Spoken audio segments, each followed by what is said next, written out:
Paul and James here from the new Sweet Science. What is up? So Um, good news this week. I'm not hungover like I was last week Okay, that's a good because start.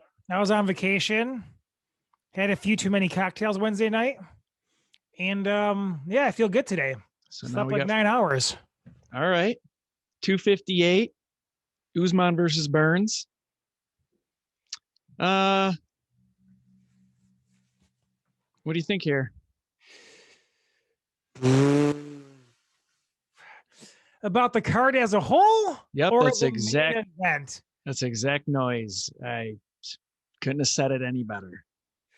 So, but if you combine the last two cards, or maybe you combine three cards into one, and it's more of it's a 15-day event, then it improves the depth of this card. See, but let's go positive. Let's go positive right now. Because the co-main is interesting. That's not really co-main material. So you want to go positive. So you want to talk about the main event? Correct. Okay. Let's start off on a good note. Usman, 16 fight win streak, 12-0 in the UFC, coming off the decision over Masvidal. Burns is on a 6-fight win streak, coming off the unanimous decision over Woodley. And has looked much better at welterweight.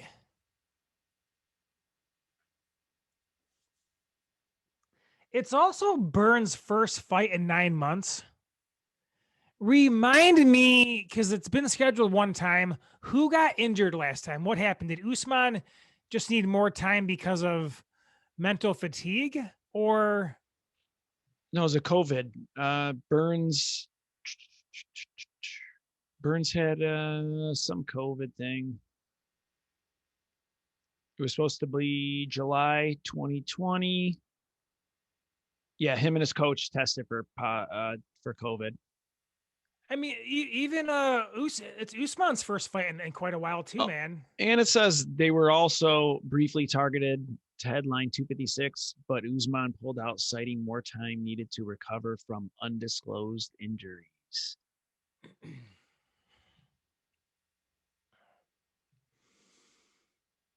It's hard for me to fake positivity right now. I'm not that fired up about this card. Not any of the fights, man. I just got to be honest here.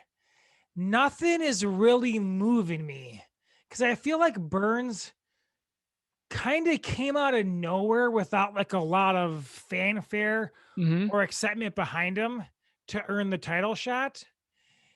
So, even though people talk shit about hype trains and whatnot, hype trains get you interested in the fight, though. People out there talking, doing crazy shit. Some, the media's covering the fighter. Like hype trains make things more exciting, whether you want to diss them or not. And the proof is in pay-per-view purchases. When there's more hype around the fighter, more people buy the event. Masvidal, so you want to go negative, huh?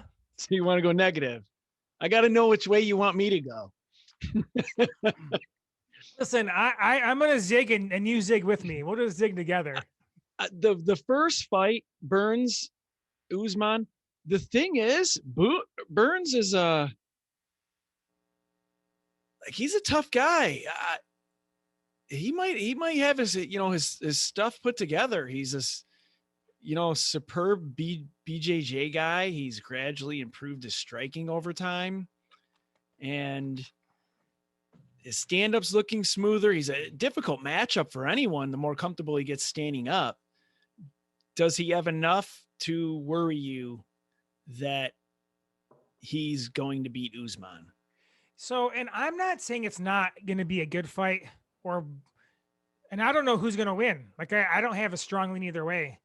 These teammate versus teammate fights, they're interesting. And I think it was DC and Ariel talking about this, or maybe DC.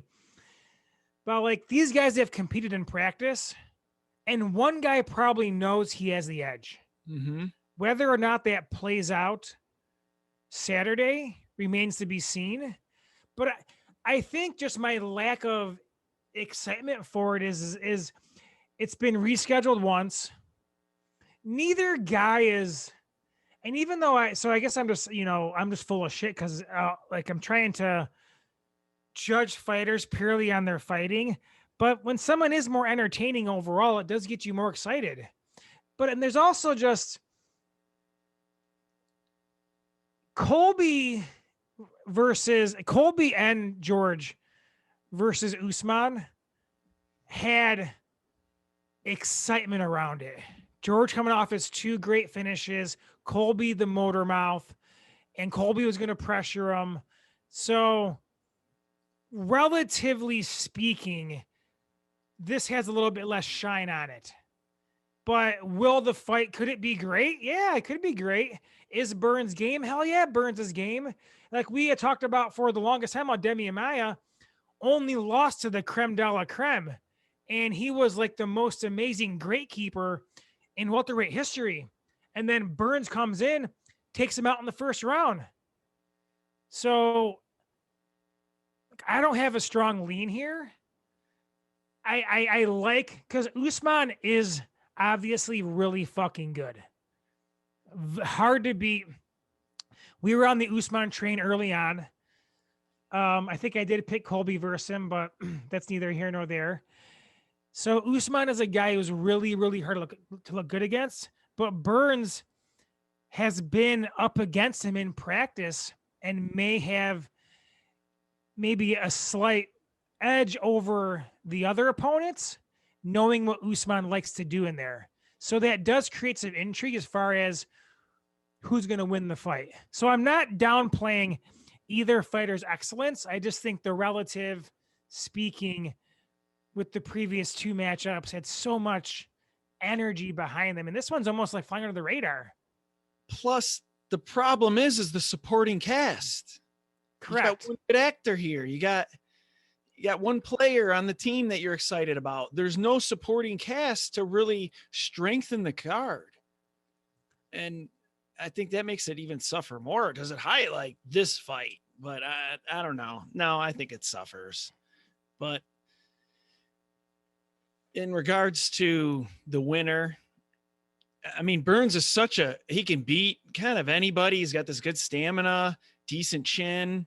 His quickness may give Usman some trouble, but we've seen it before. The good wrestler neutralizes the good jiu-jitsu guy.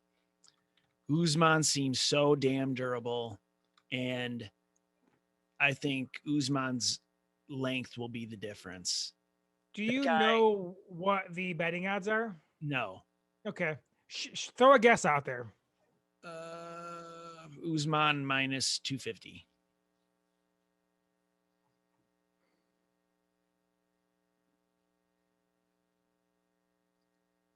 And my link is broken.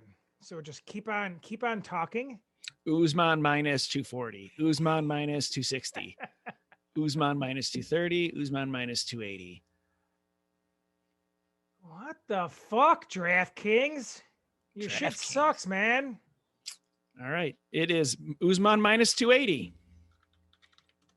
Burns plus 240. It wasn't too far off. Would you say Burns is a live dog here at that number?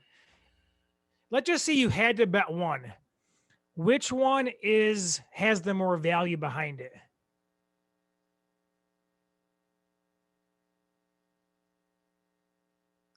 I'm betting Usman until he loses. Yeah, I think that's part of it too. Is like Usman's kind of reached he's not Jones status or some of the other guys, but he's looked so good in his fights, and really no one's even come close to beating him, that you kind of go in thinking he's just going to win the fight. Burns at 240 does seem like a good value in turn. Like, I mean, is somebody just going to walk over him or whatnot? If it started getting over Usman over 300, I would starting to be a little hesitant, but I am obsessed with his durability and his length. The guy, he reaches out from the striking position and grabs behind your knee and grabs your leg. Usually, yeah, guys have to angle off, penetrate, time it, come under a strike, feint with the strike. The guy just reaches out and will grab behind your knee.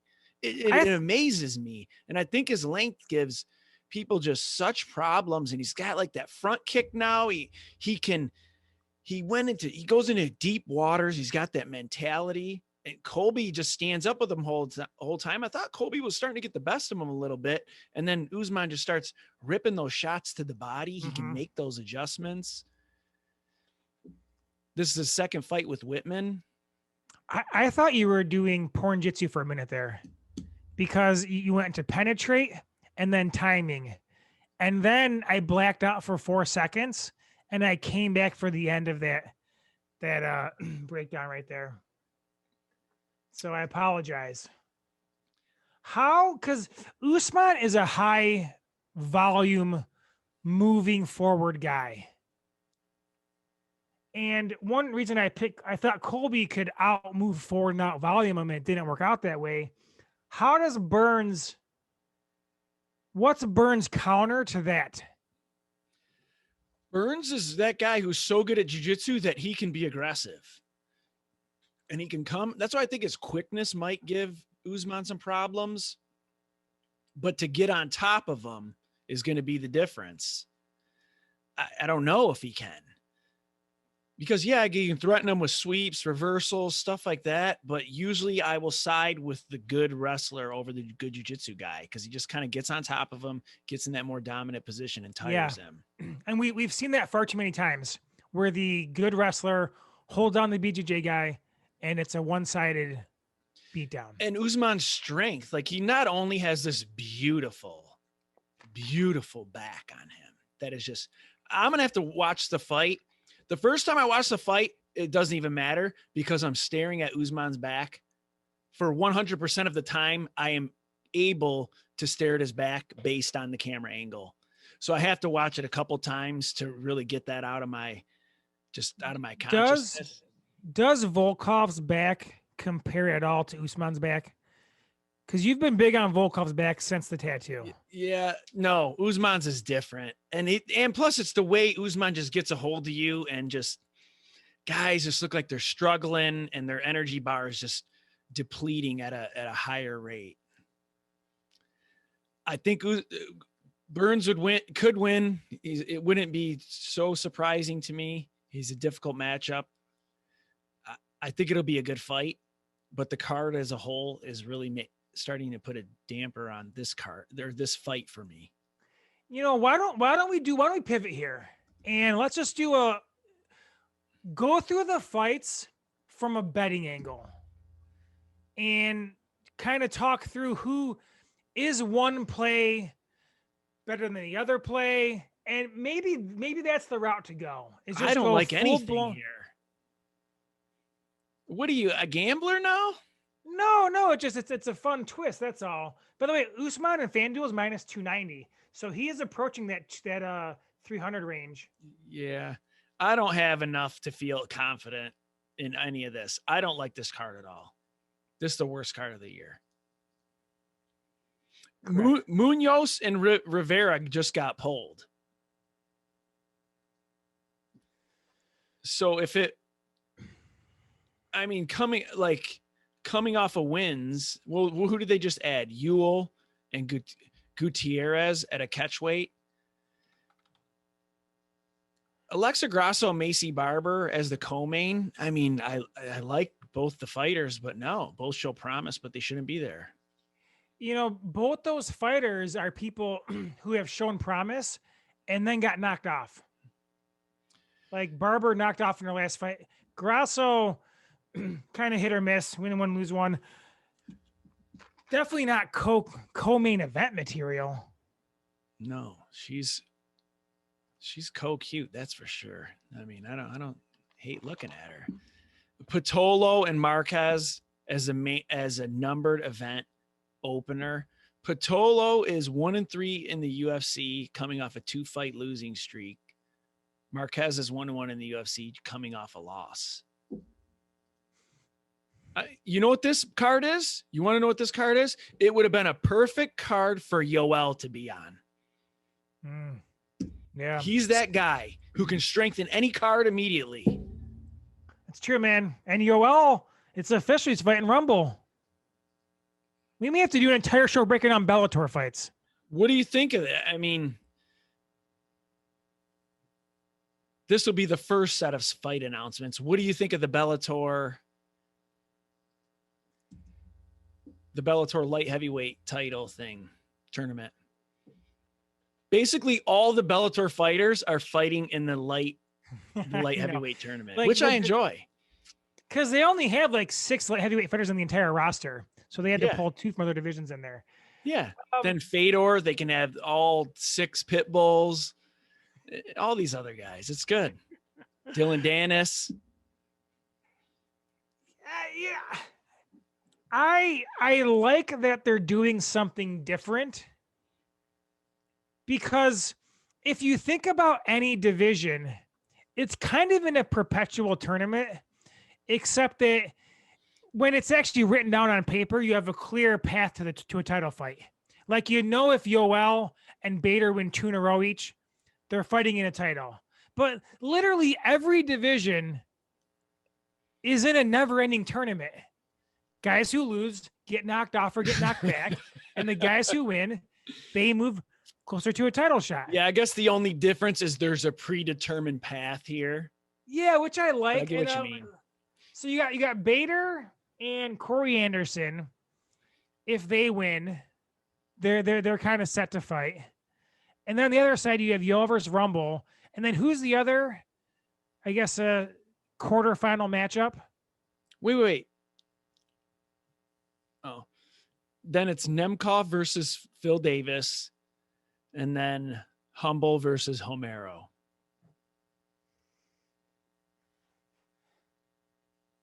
He should come in and see I'm Anthony Humble. I kind of feel like Bader gets the easiest route to the title shot. He's not even the champion. And then Rumble and Romero get the hardest. Well, just fighting each other puts them behind already. But it makes sense because you want to ensure those 2 fight. So that's what I was going to ask you right off the gate. And that's the fight you were most excited for. You know what? I apologize. Your betting idea was good. I think I just got so upset at this that I didn't even want to give it any more thought. It's all good, man. And this is the better pivot, I feel like, anyway. So would this be great? Is the UFC 259 is Usman versus Burns, and then the Bellator light heavyweight tournament. Wouldn't that be a nice card? That's a card I could get behind. Yeah. When is the tournament? When does it begin? With Grasso as a ring card girl. This April 9th. All right. Yeah, so Nemkov, he beat Bader for the belt in his last fight. He has a win over Davis as well. And his reward is Davis again, and if he wins, the Rumble Yoel winner. Whereas Bader, coming off a loss, or has he fought since then? Maybe he has, I can't remember. Gets Machida, who he's long in the tooth.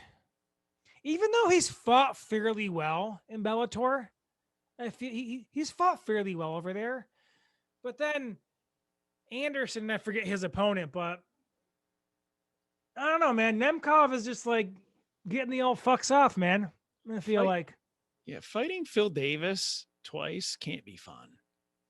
He can't be a fun guy to fight. He's a guy, as you would say, is hard to look good against. Split decision, you know. Rumble, Romero. You said that's the one fight that could really get you excited about Bellator. Wow. No, I'm sorry. I'm sorry. No, I don't know why I even said that. Let me take that back. You said that is the fight in Bellator which you would watch live. I'll tell you, I appreciate Bellator just because both fights are in April. So now I can purchase whatever streaming channel Bellator is on for 1 month and watch both rounds. So I appreciate that. Okay. Yeah, so there's a good chance I ordered DAZN or whatever it's on, and I watched Bellator back-to-back weeks. And then the winner of this tournament goes to the UFC. You know what? They should set up like a European and Premier Soccer type thing where you relegate the worst people into the lower organization. Are you familiar with this concept? I think so, yeah. I don't know how it works exactly, but like basically the worst team in the Premier League gets knocked down to a lower league and they bring up that league's champion and take its place. I love this idea. I do too. It'd be kind of like you'd literally have people fighting for their lives. All right, so we have, the UFC, Bellator, and then look at this, JFL. Let's go back to 258 for the prelims. The prelims actually have a little bit interesting in terms of prelims. Strong JFL fight there. Bobby Green versus Jim Miller. And I'm shocked Bobby Green's such a huge favorite here. He's minus 280. Wow. This seems like a pick'em to me. And then who is the JFL champion right now? Do we even know? Is it Diego Sanchez? Is it Clay Guida? BJ Penn's had the greatest run in the past 6 to 9 months, though. But mostly outside of the octagon.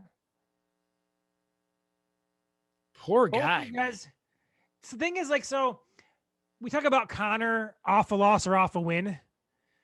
JFL fighters off a loss don't even matter. It's always a good, entertaining fight. They're just like Conor in that regard. So. And then speaking of bodies, Rodolfo Vieira. Oh my God. I'm obsessed with that guy too. Jiu-jitsu phenom. That guy's body gets you more fired up whenever he fights than anybody else on the card. Plus, his name is Rodolfo. Like, that's such a cool name for me somehow. Is it the Rudolph of Brazilian, Portuguese? I don't know. I like it though. I'm with you 100%. And I don't know if I would like that more or Rodolfo, like the hard R, or they're both good. Yep. But that is a fucking excellent name right there, man. Yes. And he's 7-0 overall, 2-0 in the UFC, 2 triangle chokes. He's exciting. He's a specialist. And then Bilal Muhammad, Diego Lima. Bilal Muhammad, man. He's another guy you kind of don't want to fight. 7-1 in his last 8. That one being a unanimous decision loss to Geoff Neal. He's on a 3-fight win streak. Lima's on a 3-fight win streak too. And then I agree with you. The prelims are nice. Pauliana, I forgot about her being on the card. Whew. Hello. Wait, what's your rock of the season? Oh, her and Macy? Grasso and Macy. I was thinking because Macy has like thick cute. Like she's like thick sexy. Like she's got something going on with her curves. Like it's a nice thing. So, and Grasso, they're different in their appeal. You're not looking at the same thing side by side. So you get a little variety, which is the spice of life. So that I would lean that way. Let me look up Mallory Martin real quick and remind myself. Do I even know what she looks like? I don't know. The name Mallory, though, is kind of weird to me. I don't know why. You're not feeling Mallory? Yeah, neither am I. It's no Rodolfo. No. What if there was a hot girl and her name was Rodolfo? You accept it. You accept it, man. Yeah. So, all right. Yeah, definitely Barbara Grasso. Now, in fairness, I can't remember last week or the week before. So, like, I really operate on a rock of the season. on a week-to-week basis. So I black out during every show, and every previous week I've forgotten about it once the new week begins. Okay. I have like long-term memory loss. All right. We're off of that card. Let's go to the card that just occurred. The Fight Night Overeem versus Volkov. What was worse? Overeem helplessly crawling away or Edgar stiffened?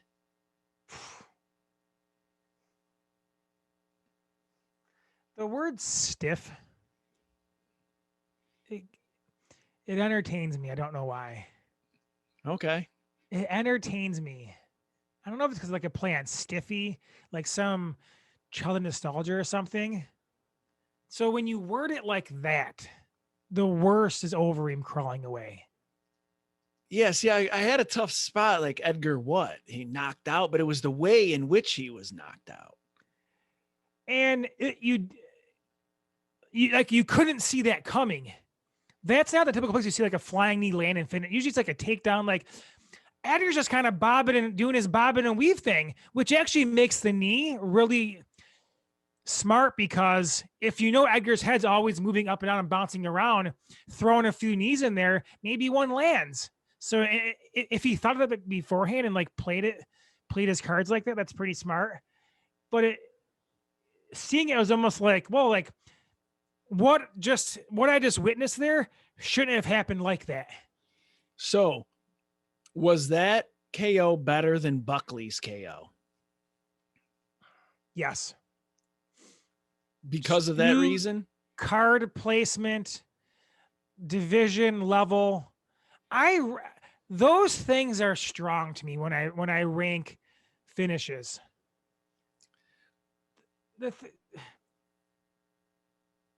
I agree. And the one thing that stood out to me, obviously, where you're at, the quality of opponent really means something, but there was precision about it. It was like only hit his chin. It wasn't like this flying knee where it crushes his face and everything. It was like a hook to the chin, pow. And Edgar wasn't shooting for a takedown. I mean, he ducked a little bit, but he was still relatively tall. Yeah. And then the timber effect, the way he stiffed and just kind of fell and landed on his side. I think that's what made me choose the Buckley KO, was almost how that guy did the back and forth, punch out and then fell back. But the timber effect of this. Yeah, because there's something to the visual display of how the fighter goes down. That means like that could be anywhere from 0 to 10% for me personally. Everybody's knockout or preference of a knockout is, relatively subjective. But that starts to, when you're picking that straws, it could make the difference. Yeah, and I'm just kind of, Edgar's natural height puts him into flying knee territory. And then Sandhagen's on the other end of that. Right. Like he's a tall bantamweight. I like the win because it's a guy who his only loss recently is to Sterling. And that was kind of like, not like a flash, submission, but Sterling just got out of him and dominated him. So I like seeing that Sandhagen gets a win here. He has 2 huge wins following that loss. Spectacular wins. He is in line to fight the bantamweight champion after the title fight takes place. So what about TJ Dillashaw? What about him? So you think, I'm not saying does he have a fight scheduled? No, but I mean, Jan has talked about Dillashaw. I don't know what their plan, the UFC's plans are. Dillashaw will have some, like you said before, some hype value. The things with Dillashaw, I was like, no one dethroned him from bantamweight. Didn't he relinquish the belt when he popped fighting Cejudo at 125? Then he vacated, right? Or they stripped him of the belt? Yeah, and then Cejudo and Marias fought for it. So yeah, I personally don't think you should get a title shot after a suspension. I agree because he did cheat. I guess it could depend on the suspension. Like if you got caught with a hooker, okay, I'll give you the title shot. But if you're doing the performance enhancers, maybe not. And if there wasn't a clear-cut contender, then maybe he slides in because there's, opportunity. But in this case, Sandhagen feels like the clear contender. Would it matter who won? If Jan or Sterling won, you would still want Sandhagen? So, yeah, if Sterling wins, maybe that opens the door for a different contender. How long before Cejudo texts about either of these guys? Or tweets, I should say. Sorry. Bow down, bend the knee while the fight's going on. Well, he's single now, right? So he's probably going to be tweeting at all times. He's got to be training his ass off.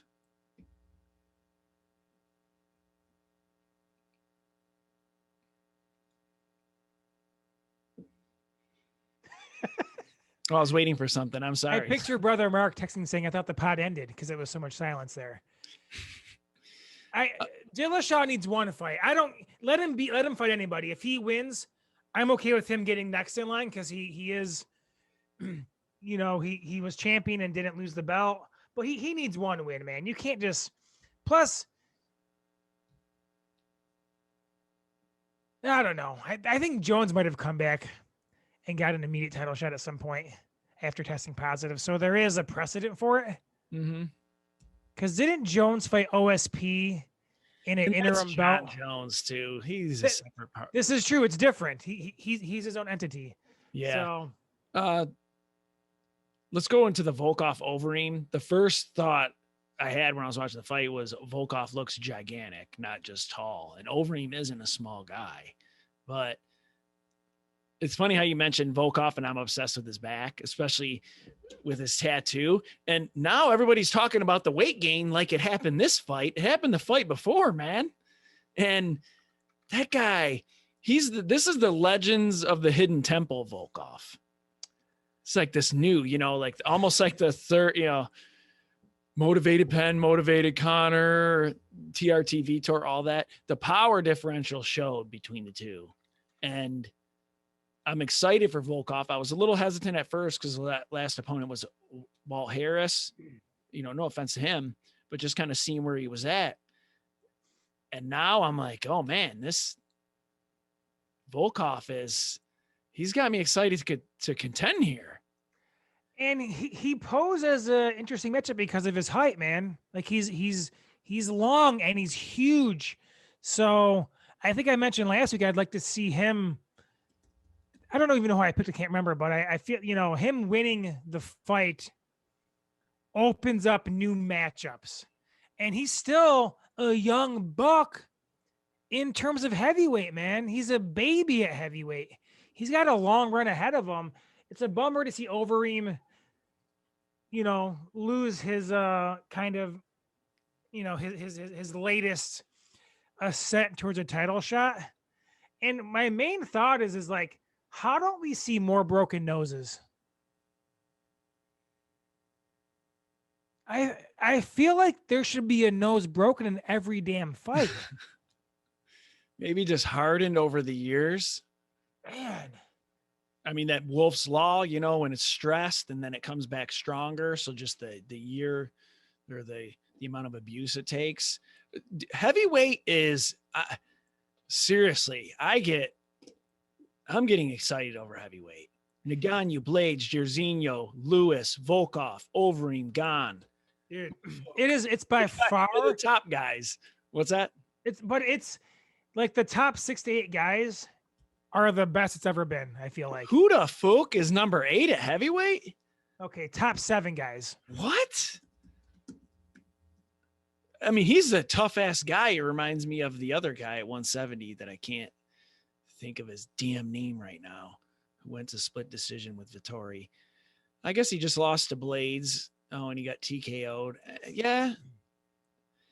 but whatever. I know people are talking about, Volkov maybe versus the winner of Jairzinho and Gan. Gan is like a form of Ngannou. It's like these are two guys that are, I don't know. That's it. Just mess with me. I want to say Gain. If Jones gets the winner of Stipe and Ngannou, here's the thing though. Well, man, I can see this already happening. Let's say Ngannou wins. Stipe is going to demand that rematch because he beat him last time.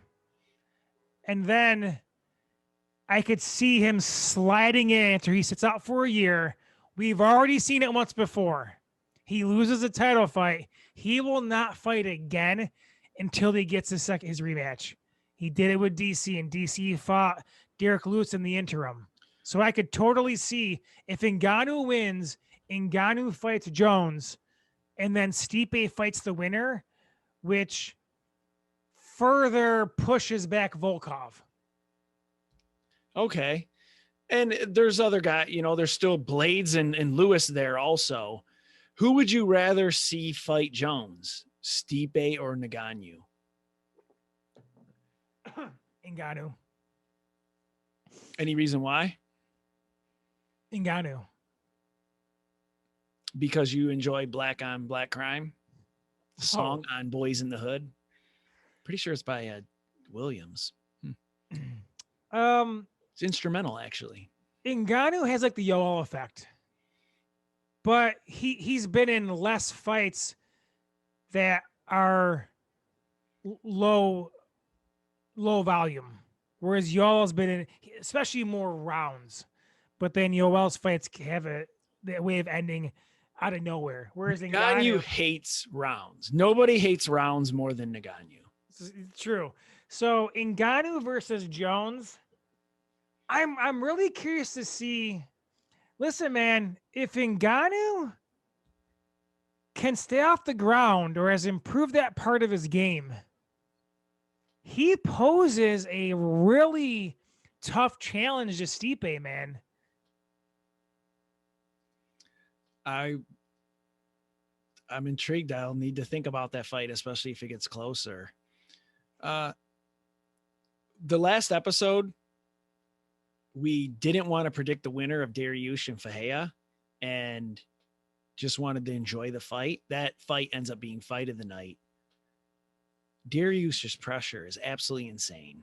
How about Dariush, man? He had that rough stretch. Now he's won 6 in a row. I don't know if Gaethje doesn't fight Ferguson, I wouldn't mind seeing Ferguson versus Dariush. I don't know if Ferguson will do it. One last thing. Volkov, I'm loving his knees. He reminds me of a big ass Dan Hooker. Just effortlessly throws it, lands it. I'd like to see him throw a little bit more jabs. By the way, I think you're right. Guida is the JFL champion. He's just the essence of it. It's like you see him and look at him and he wins. He goes out there and wins a decision. Right. He is JFL. But look at Guida's last 4 fights. Michael Johnson, Bobby Green, Jim Miller, BJ Penn. If Guida's not JFL, no one's JFL. And then he lost to Charles. Then before that, Joe Lozon. Like, come on, man.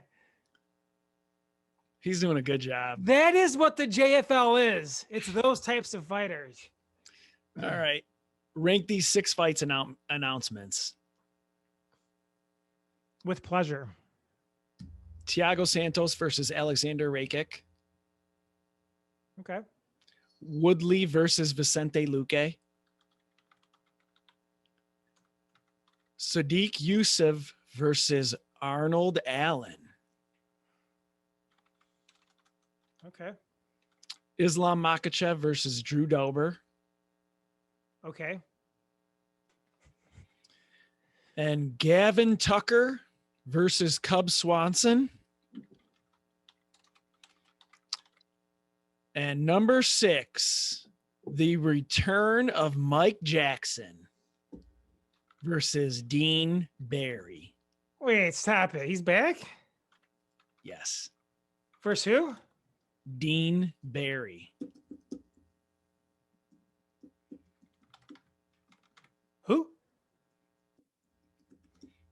You going to start with number 1 or number 6?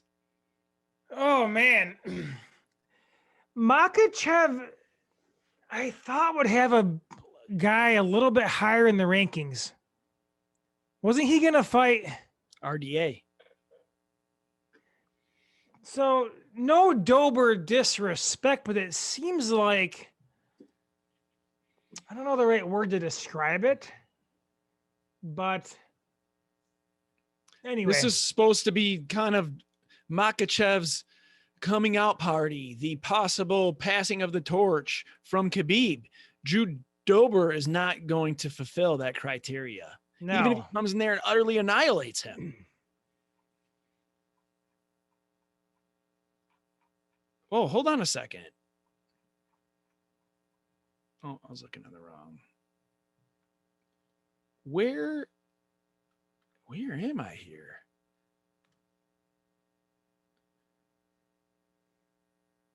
Makachev is ranked 14th.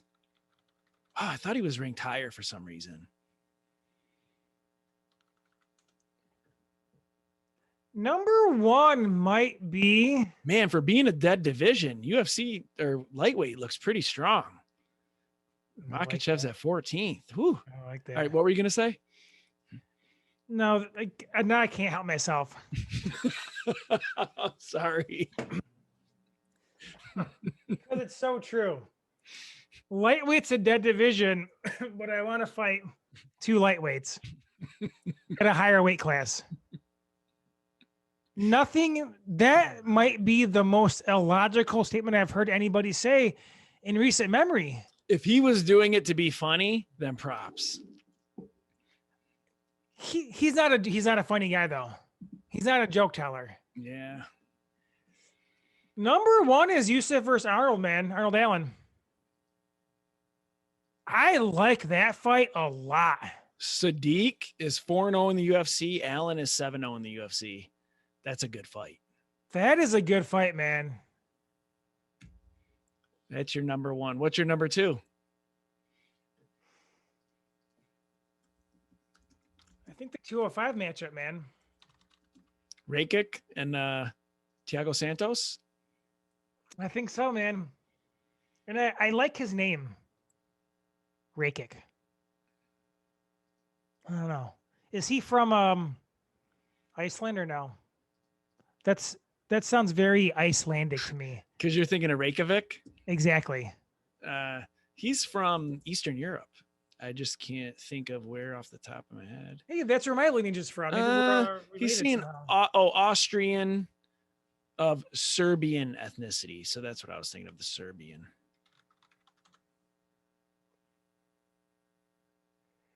Dober has won 6 of 7. And you're right, though. But in Dober, that's great for him. He's doing fantastic. But it was supposed to be that next level for It's supposed to be that coming out party. Because we're having a coming out party for Gavin Tucker. Exactly. Get your popcorn ready, people. That's why I think he's my number 2 versus Cub Swanson. Wait, I thought Thiago Santos and Alexander Rakic. Sorry, my number 3. My number 3. For those who don't know, I am on Gavin Tucker's dick. Now they do. Now you know. Mm-hmm. Does Dean Barry have a Wikipedia page? I don't think so. Let me see. Mean Dean Barry. No. He is the sniper. He's 3-1 as a pro and no UFC fights. Does this fight need to happen? No. Why are they bringing back Mike Jackson?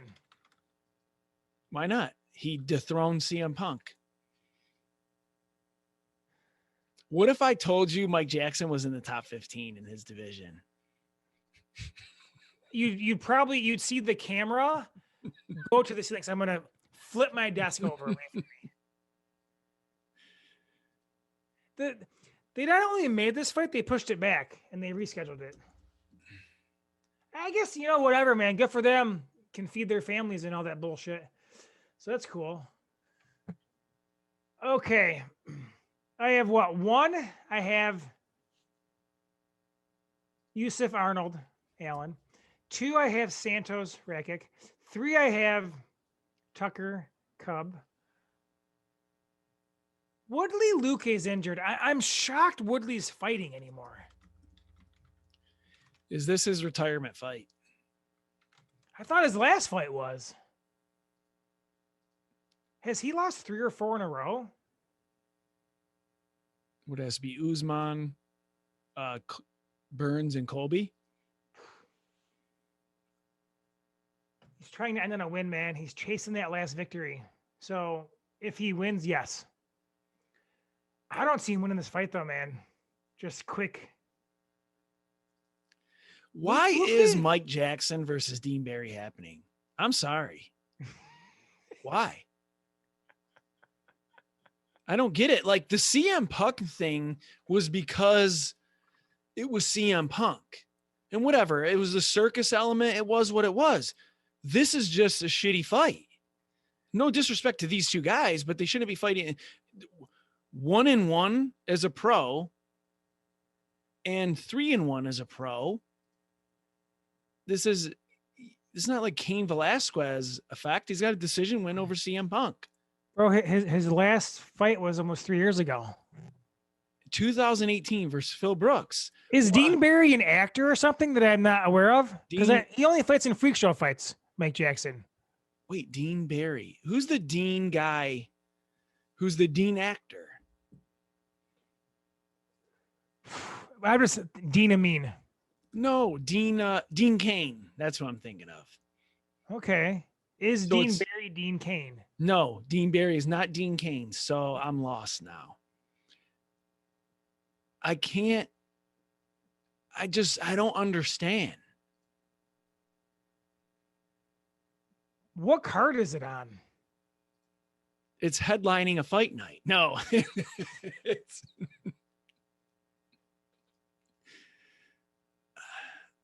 So it took me so long to remember who Phil Brooks is when I'm looking. It's so ridiculous. I thought he fought whatever his nickname is. CM Punk, that's it. And Dana hated this fight. That's it for Jackson's career. What is he? I don't know, man. He's 35 years old. He has 3 career fights. His only win is versus two pro fights, 1 amateur fight. And I don't know if he's got kickboxing, stuff like that, but whatever. I just don't understand this fight. I'm sorry. I messed up your rankings. 1 is Sadiq, 2 is Thiago Santos, 3 is Gavin Tucker. What's number 4? Is it Woodley? You know what number 7 is? Or number 6? Oh, number 7. Number 6 is a blank, and then number 7 is the return of Mike Jackson. I don't know where I'm at anymore. The Makhachev-Dober fight is second to last. Okay.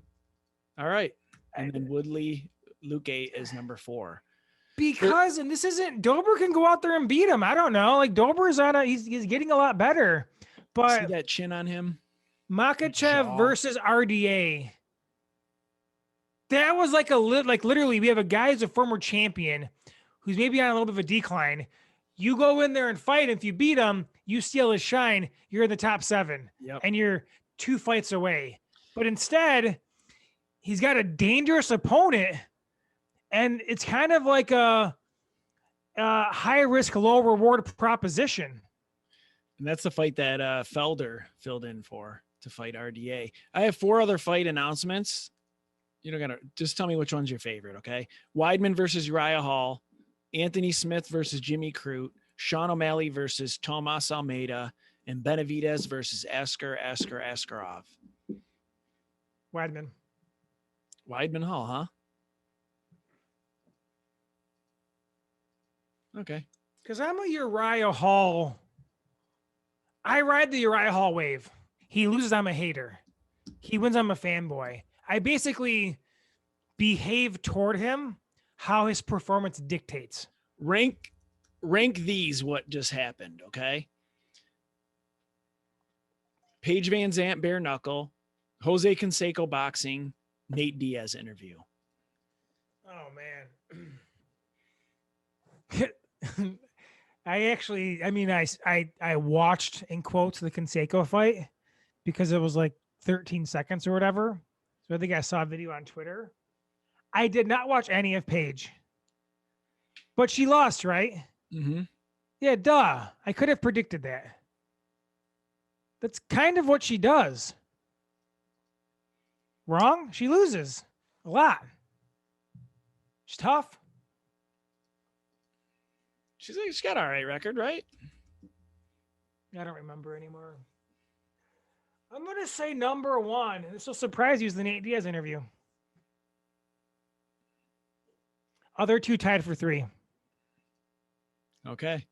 I'm not feeling bare knuckle. No desire for it, man. I can literally go to our hometown Hazel Park and I can observe bare knuckle fighting there if I want to and probably get more entertainment while having a beer. So, all right. We're back. Customizable portion. We're back. Paul, it's used to be Paul's top 5 of the week. For this week, it's Paul's top 6 of the week. Okay. And I'm going to rank these and see if they're really a top 5 or see what my ranking would be. And this is the customizable portion of the show. The show specifically tailored to your needs. You can turn off any time after this point. Consider listen to the entire show. Okay. This cannot be held against us. Can I ask a teaser? Oh, you know what? I guess we'll do it next week. I have a customizable portion here, but I guess we'll do that next week. So there's a teaser. Okay. Number 6. I should just say it. Goodfellas. Nice. When you hear Goodfellas, what's the first thing that comes to your mind? I guess I should preface it with this. Laughing at me? I rewatched Goodfellas. Okay. Are you laughing at me? The line when they're in the bar or restaurant and one of them's laughing at Pesci, I think, and Pesci's like, but he's fucking with him, but you think he's legit pissed during the entire exchange until the very end. So I'd say that's probably number 1. Number 2 is Robert De Niro's in it. Correct? Yes. But he kind of plays like a guy who's not at his normal stature. Usually that might be the one with Johnny Depp where Depp's undercover. But in a lot of De Niro like mafia that's Al type Pacino. Movies, You talking about Donnie Brasco? Okay, so in Donnie Brasco, Pacino is playing a guy who's like a low-level guy, right? And that's Pacino, not De Niro. Right. But De Niro in Goodfellas is also playing like a low-level guy. Am I wrong? He's not a bigwig. He's not the top guy, and he can't be a made guy because he's not Sicilian or Italian descent or whatever. Right. So that always kind of, I don't know if moves me, but like usually like those Pacino and De Niro, they're usually the high level guy in any kind of like mafia type movie. But in Goodfellas, De Niro isn't. He's kind of, I think he's like a whipping boy kind of in some sense, but maybe, I mean, it's been a while since I watched it. Anyway, please proceed. No, because for 2 things that always pop up for me is the one is having dinner when they're having dinner with Tommy's mom, who Al Pacino or Joe Pesci's mom, and the guy's in the trunk and he's kind of hearing him moving around. And then the second part is when Henry is waking up and Karen's on top of him, has the gun pointed at him. That's a woman. That's my kind of woman right there. That's passion. If you haven't woken up and a girl and looking down the barrel of a gun that's being held by your girl, you don't have passion in your relationship. I hate to break it to you, but whatever, to each their own. It's high stress. So you want to be more comfortable. Can I share a side story here? Okay. I once woke up to a girl screaming, "Get out, get out, go, get out, get out, get out." And throwing clothes at me and ushered me out of there and, you know, threw me out of her apartment because just before that she had woken up and gone through my phone texts. And they weren't the best texts in my phone. All right. So yeah, she lost her shit and threw me out, which was actually great for me big picture because that chick was nuts and I kind of wanted a way out of it, but just too chicken shit to push my way out. So there you go, man. Yeah, that's my story that's similar to that. So she found you didn't have your phone locked? No, and that was probably in part because I just didn't give a fuck. Okay. Like it was almost refreshing that I couldn't get out of there, man. I was like a real chicken shit at the time. I had just that's when we had just started training together. So I kind of was like in like a pretty tough spot before that. This is like 2008. And I was in a pretty tough spot for a few years prior. I had just kind of come out of it. And she was like the first girl who paid me any attention. And I had a real tough time getting out of it. And that was my out. And it worked out. Thank you, Melissa.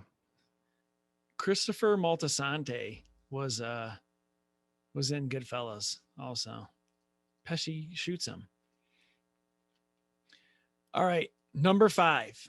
Are you texting her right now telling her you miss her? No.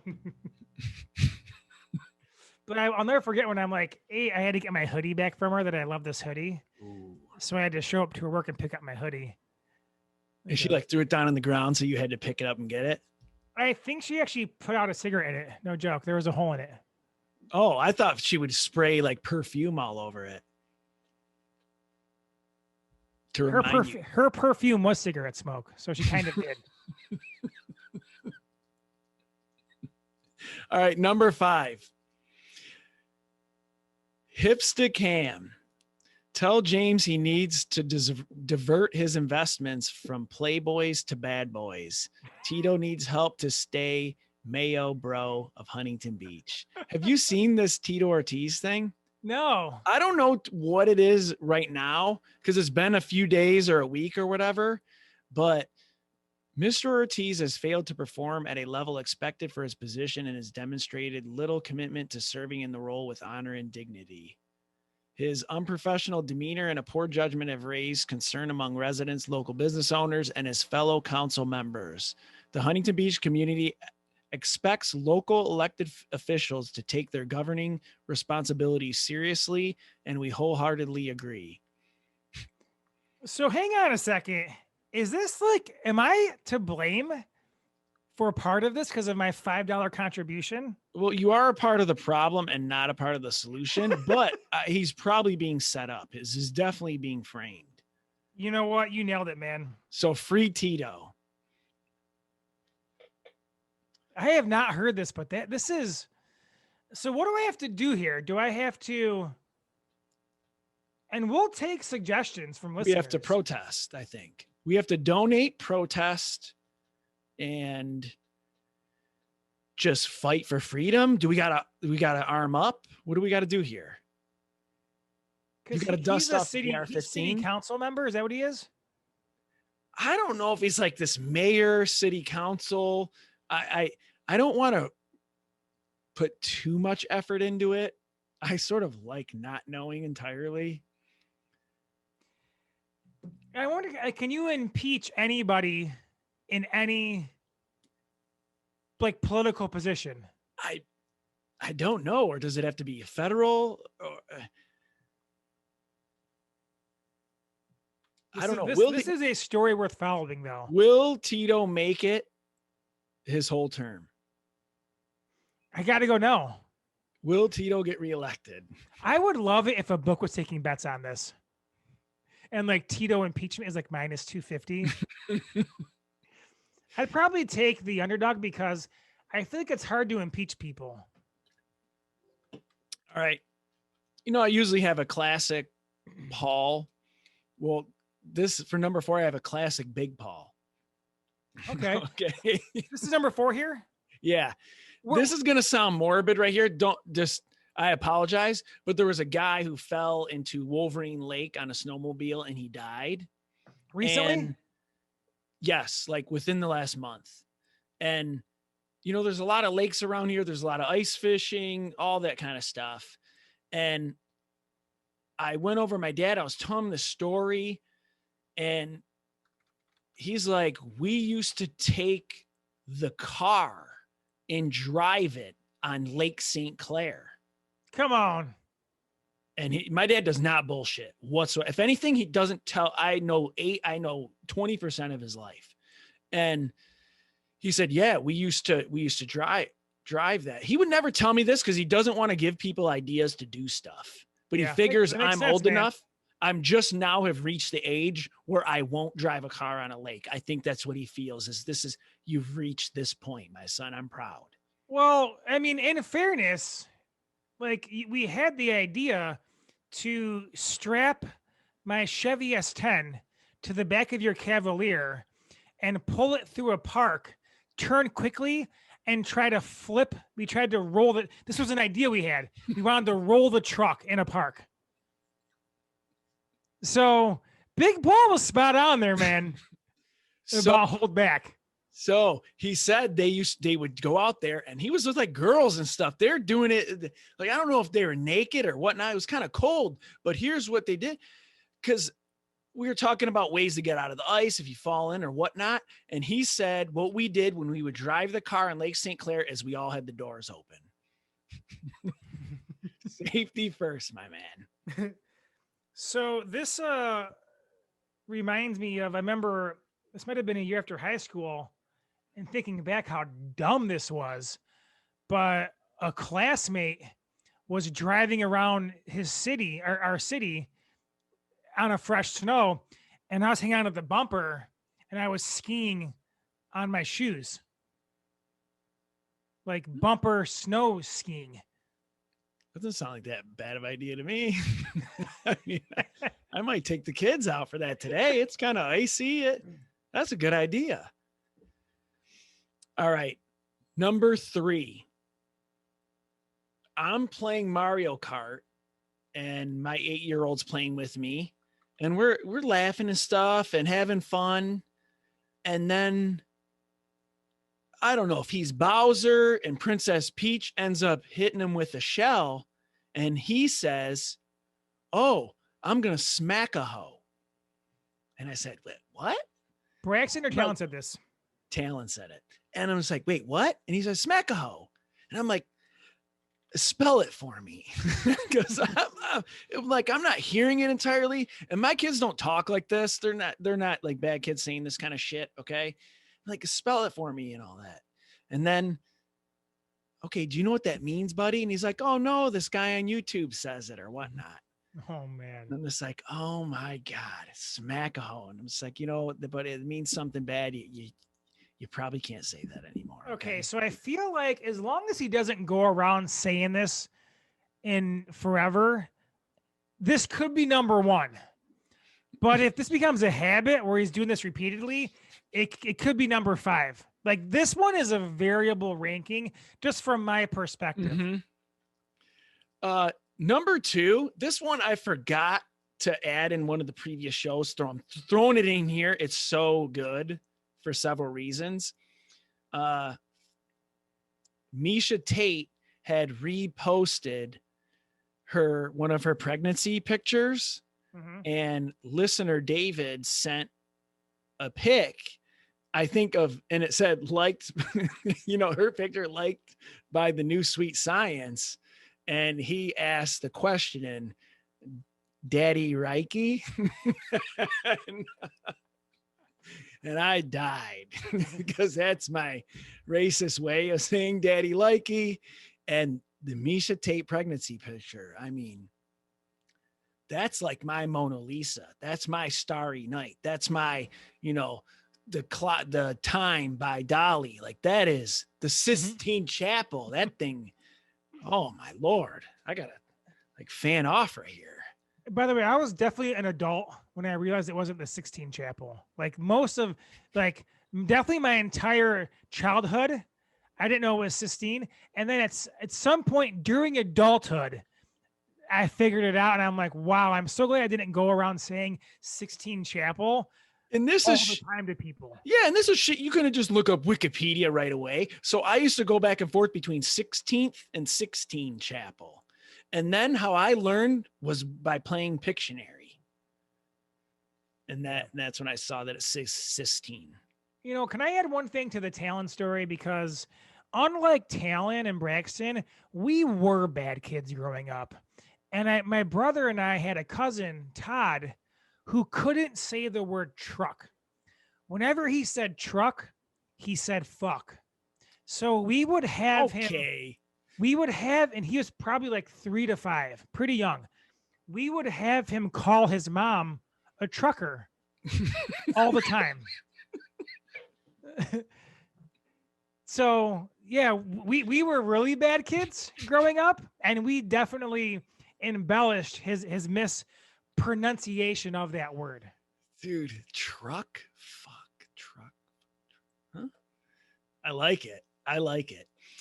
Number one is maybe because I'm a prisoner of the moment, but I'm usually not. Can I just say number two is very personalized to me? It's like, so I can understand somebody else not ranking it as high, but to each their own. You know, I don't judge others for their sexual desires. So back up. Number one, Lil Uzi embeds a diamond in his head. And it sounds just so stupid, and it is. I guess what makes it number one for me, not only the fact his name's Lil Uzi, but it's just I saw a picture of it and I just can't stop staring at the way it's embedded in his head. And we posted this on social media. Maybe I'm prisoner of the moment, and they say that it's a 20 something million dollar diamond. Then you look up his net worth's lower than that. So who knows, maybe some money some other way. I don't know. Maybe got a deal on it. How do you feel about this? Straight up, man, that photo gave me chills. And now that I think about it, I'm pretty sure my wild dreams / nightmares are a result of seeing that photo not long before bed. It moved me in a way that not positive, that I wasn't expecting. It was a little much for me to take in. So maybe if I saw it today, I would respond differently to it. But when I heard diamond implanted in forehead, that's not what I was expecting, man. And I guess it did not disappoint. So this is going to be like the new tattoo thing. I think I said this because this was in all of my threads. And I'm like, could this take off as like a new trend? I don't know. What would you, or where would you have a gem or stone embedded? Nipples. Just 2 diamond, and they would be the shape of a nipple, or you would have a diamond shape? I'd probably have them cut the diamond to be the shape of a nipple. I was saying if I didn't have testicles, I would get 2 huge diamonds in the sack. That's pretty badass too, man. That's pretty good. And I guess you connect them to the vas deferens and everything, or do I just have them in there with the testicles? That was just off the top of my head. I don't know where else. Have you ever heard of the doctor from it's around like the 19 teens through 1940s ish? Joseph Mengele from Germany. Yeah. Died in Brazil. Yeah. The Doctor of Evil. This is from United States. Dr. Oz. Yes. Equal level of charlatanism. But this doctor had people believing that um, if he surgically implanted goat testicles into your scrotum, that it would fix your erectile dysfunction. I haven't heard of this. There's a documentary on it. He was based out of Kansas. I'm drawing John up. R. Brinkley. That's him. His He name's got John Romulus Brinkley. his medical degree from a diploma mill, became known as the goat gland doctor. There you go, man. Wow. So instead of goat testicles, I'm getting diamonds. How long do you watch that documentary? What over under is 1 month? You bet the over or the under?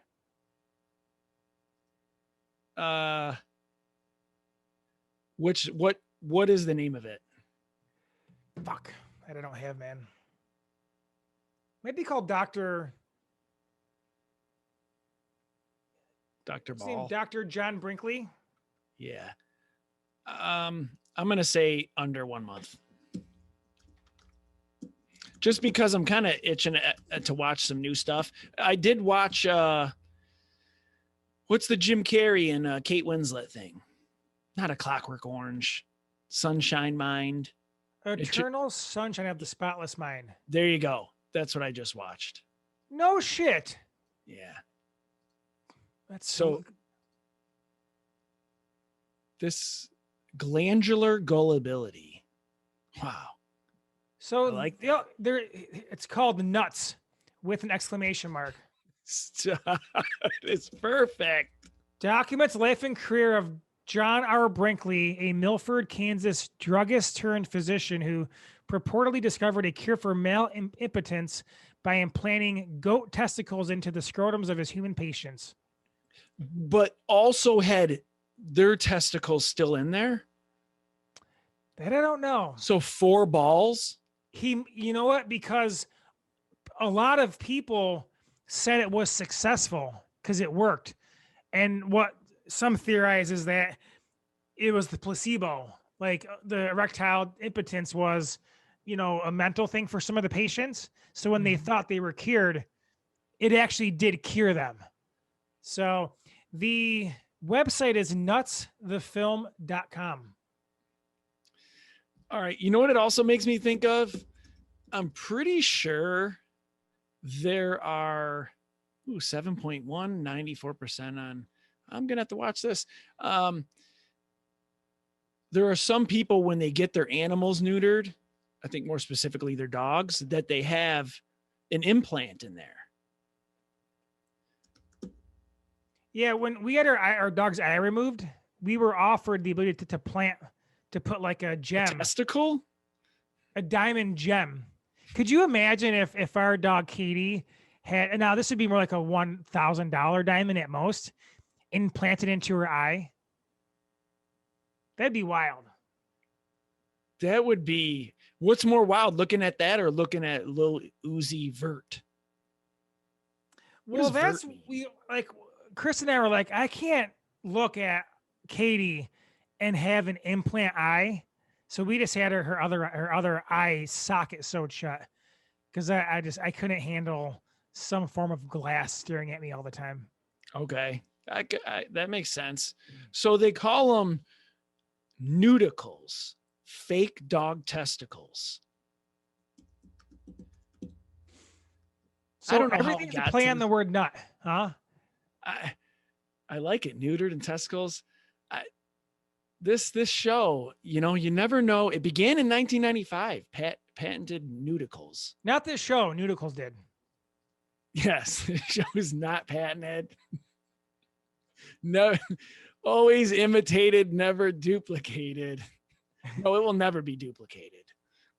That is correct. Never imitated, never duplicated. We're the nudicles of MMA podcasts, while other shows are the testicles. So how are you ranking these, James? Rank these 6. What's 6? Oh, my your top 6 of the week. Remind me of what number 5 is, because 6 is Goodfellas. The Tito Ortiz. That's right. It's hard not. I guess I'm let me surprised Misha's not number 1 for you. for the listeners. 6, you know, it should have been. I told you I fell prisoner to the moment. 6 is Goodfellas. 5 is the Tito Ortiz. 4 is my dad driving on Lake St. Clair with the doors open. 3 is my son saying smack-a-ho during Mario Kart. 2 is Daddy Reiki, Misha Tate pregnancy, which should be number 1. Number 1 is Lil Uzi Vert embeds a diamond in his head, aka Noodles. All right, I'm going number 1, Smack-a-ho. All right. Because of course it's Talon too, by the way. It just, he just has mischief written across his face. So that makes it, that elevates it for me. Number 2 is Tito. That's fantastic. What's it been, a month? The people's mayor. And they're trying to get rid of him already. Went 1 month in. Yeah. And, you know, wasn't it Giuliani after 9/11 was he the people's mayor, the country's mayor? I can't remember, but that's Tito. Something like now, that. okay. God, who's worse out of those two? I agree with Goodfellas at 6. Okay. So it's not like a casino to you, huh? Here's the issue. Is I watched the movie with De Niro, Pacino, and Pesci on Netflix. The Irishman, I think it's called. Mm-hmm. I can't get that one out of my head. So I can't even see Goodfellas right now. Okay. So that's it's just, I need to watch it again. Number 2 to me is Big Paul. Because in a way, Big Paul saved our life. Because had you known that in 1998, we would probably have died driving through Lake St. Clair on shoddy ice. Correct. Actually, that's number 3 is Big Paul, not 2. 3 is number 3. Sorry. Number 4, Misha. Number 5 is Lil Uzi Vert. Wait. I'm sorry. What was number 2? Number 2 is Tito, which I wrote down as Tit by accident. That's good. It's a teaser for next week's customizable portion. Tits. I mean, that's specifically Rochelle Leia's tits. The Playboy has arrived. We'll go through it one by one. All right. 1, 2, 3, 4. So what was number 4? Sorry, Misha. I'm handicapped. 4 was Misha, which should have been number 1 for me. And then 5 was Uzi Vert. That actually might be 6, man. That gave me nightmares last night. Well, that's all I got, man. Let's get the fuck out of here.